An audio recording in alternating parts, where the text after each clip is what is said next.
I just sold my 335 IS, and now I'm gonna tell you why. So it's been a few days since I sold the 335 IS, and let's talk about the reasons why. But first, I need a little bit of coffee. Hi there, can I do a venti pipe roast black? That should be it. Thank you. Black, just like my heart. Thank you. It's so hot. Awesome, have a good one. Bye. I'm gonna assume that this is literally just too hot to drink, like probably just molten lava about to scorch the top of my mouth so I can't taste anything else for the rest of the day. Yeah, it's just too hot. Like, it's too hot to drink. Oh. Whew. All right, so I sold the 335 IS. I've said that many times now. Now, let's talk about why.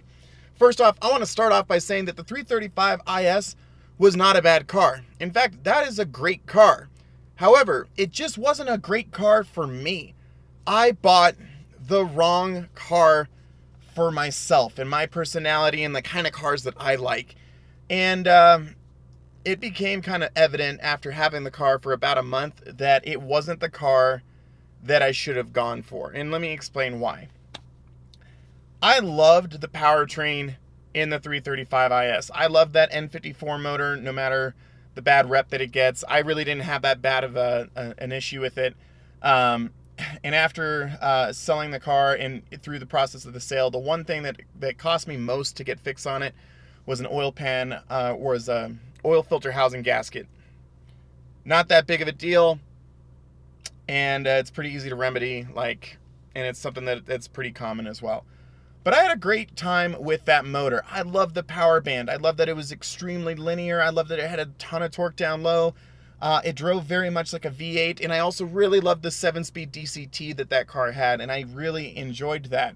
But that is about where it all ended for me as far as the driving experience, and that is what killed it for me. I love a car that can elude like a certain emotional response, and the IS just couldn't do it for me. And a lot of that had to do with its handling characteristics, okay? It just didn't handle that well, and it was a 3 Series, and they can handle well, like I've said in other videos, but that particular car just wasn't really good for that. And I just, in the way that it drove, never felt emotionally attached to that car. I never felt like I wanted to go in and do a full build with it, even though I know that it could have been a super cool car to do a single turbo build on, or even like pure turbos on it, and full bolt on, all of that kind of stuff. I could have got a ton of power out of that car, but it just never really just lenched onto my emotions. It never really felt like I was in the right car.